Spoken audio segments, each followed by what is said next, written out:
Hello everyone, कैसे हैं आप लोग। आशा करता हूँ कि अच्छे होंगे। दोस्तों, आज पढ़ेंगे एस्ट्रोनॉमी और एस्ट्रोनॉमी में सबसे पहले पढ़ेंगे स्टार यानी कि तारा। तारा क्या होता है तो वहीं से स्टार्ट करेंगे। क्या करेंगे एस्ट्रोनॉमी में, स्टार से स्टार्ट करते हैं आज।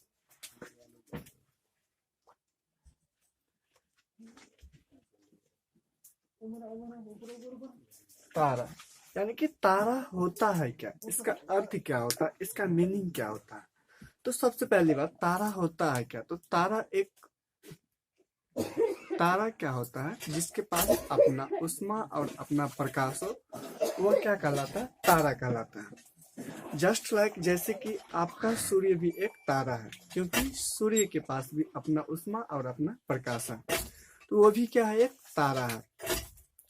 तारा से बनने से पहले क्या होता है, तारा बनने से पहले एक घने बादलों का, गैसों का एकदम संयोज होता है। मतलब क्या होता है, घने बादलों के आकार का होता है, जो निहारिका कहते हैं जिसे।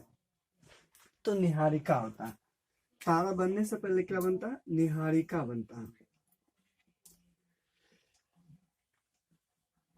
ये गैसों का गोला होता है जिसमें हाइड्रोजन और हीलियम होता है। ये क्या होता है, गैसों का गोला जिसमें हाइड्रोजन और हीलियम होता है। वह तारा बनने से पहले क्या बनता है, निहारिका बनता है। जब निहारिका आगे जाता है तो हाइड्रोजन का संलयन हीलियम में हो जाता है। जब निहारिका आगे जाता है तो हाइड्रोजन का संलयन हीलियम में हो जाता है, तो वह एक आग की गोला धधकता हुआ तारा की आकार का निर्माण कर लेता है।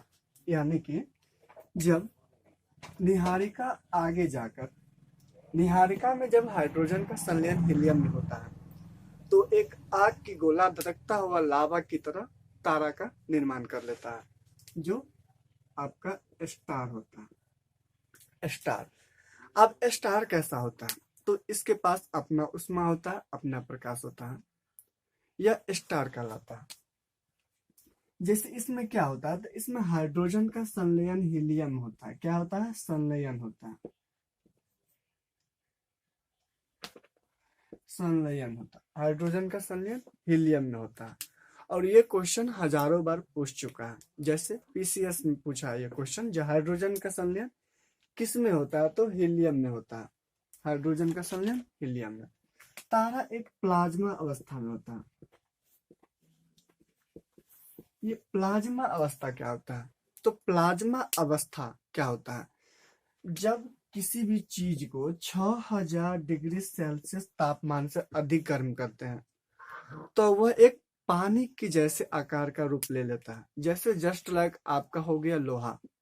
अगर लोहा को 6000 डिग्री सेल्सियस तापमान से अगर उसको अधिक हिट करेंगे, तो वह क्या होगा, प्लाज्मा अवस्था का निर्माण ले लेगा और वह पानी की तरह दिखाई देगा।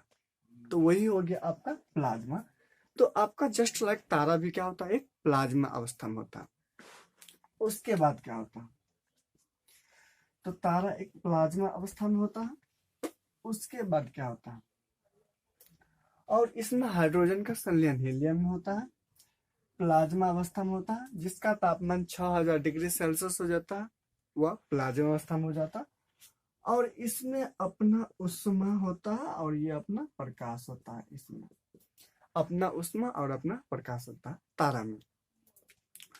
उसके बाद क्या होता है, तारा आगे जाकर क्या बनता है, तारा आगे जाकर, तारा का आगे जाकर क्या बनता है, जब हाइड्रोजन का संलयन हीलियम में हो जाता है, तो अचानक उसका आकृति बढ़ने लगता है और बढ़कर एक बड़ा सा आकार ले लेता है। और बड़ा सा आकार वो क्या कहलाता है, लाल दानव कहलाता है। क्या कहलाता है, लाल दानव। लाल दानव। लाल दानव पढ़ने से पहले तारा के बारे में जानकारी प्राप्त करते हैं। जो तारा को कैसे समझेंगे, जो ये खत्म होने वाला और ये रहने वाला, ये नया तारा है, युवा तारा है या मीडियम है। तो आपका जस्ट लाइक आपके घर में गैस चाहे सिलेंडर होगा या स्टोव होगा, उससे एग्जाम्पल के तौर पे प्रयोग कर सकते हैं आप। अगर आपके घर में सिलेंडर होगा, तो सिलेंडर में जब लाल कलर का होता है, तो इससे क्या स्पष्ट चलता है, जो सिलेंडर खत्म होने वाला है। जब लाल कलर का रहे और सिलेंडर खत्म होने वाला, तो इससे यह स्पष्ट चलता है, अगर तारा लाल कलर का हो गया है तो तारा क्या होगा, खत्म होने वाला है, यानी कि वृद्धा अवस्था में हुआ। अगर लाल रहा तो वो क्या होगा, वृद्धावस्था, यानी कि तारा का एंड होने वाला है। और उसके बाद अगर सिलेंडर नीला कलर का रहता है तो इससे यह स्पष्ट चलता है कि सिलेंडर अभी युवा अवस्था में, यानी कि सिलेंडर में गैस अभी है। इसी जस्ट लाइक तारा भी क्या होता है, जब तारा नीला अवस्था में होता है इसका मतलब समझिए कि तारा अभी युवा है और वह नया नया बना है। नीला कलर का, नीला में क्या हो जाएगा आपका, युवा हो जाएगा, और युवा का मतलब हो गया कि जस्ट लाइक अभी बना है।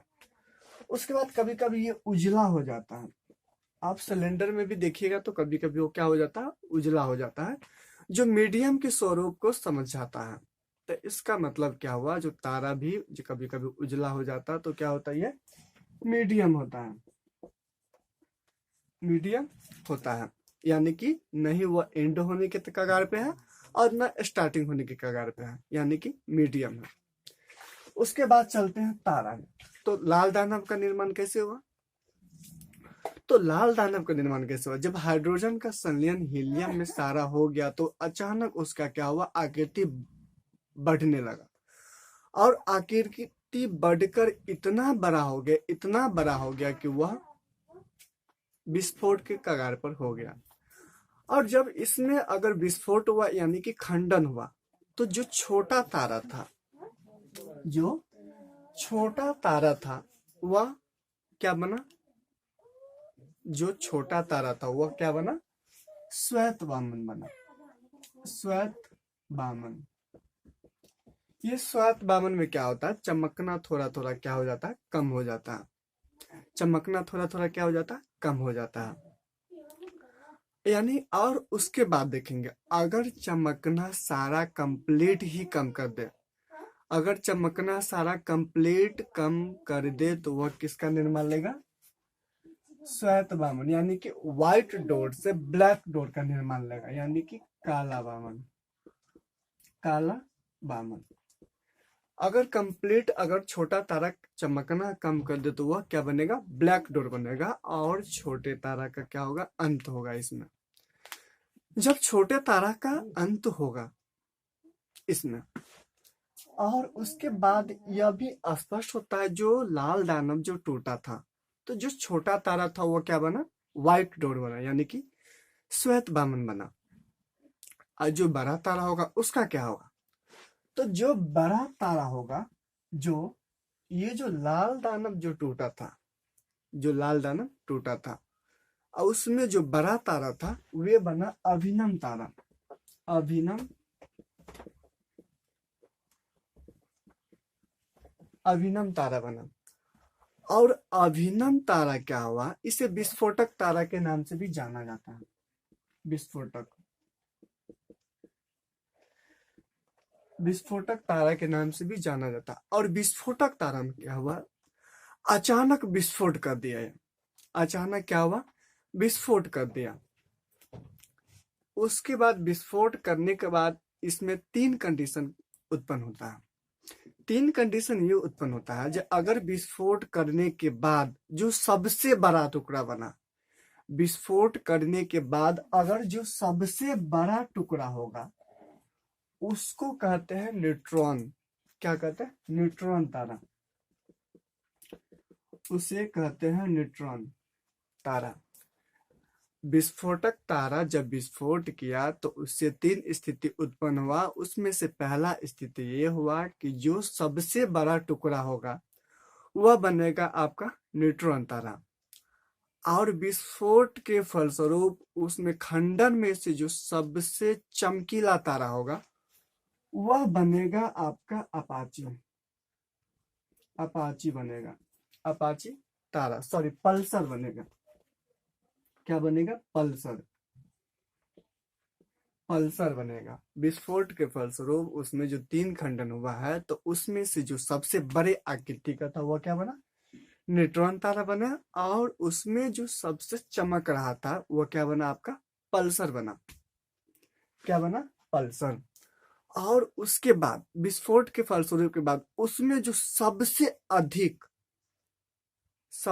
अधिक चुंबकीय क्षेत्र वाला होगा वह बनेगा क्वेसर, इसको क्या बोलते हैं, क्वेसर, क्वेसर बनेगा। तो विस्फोटक तारा क्या को तारा बना, 3 तारा बने, न्यूट्रॉन तारा, पल्सर तारा और क्वेसर तारा। ठीक।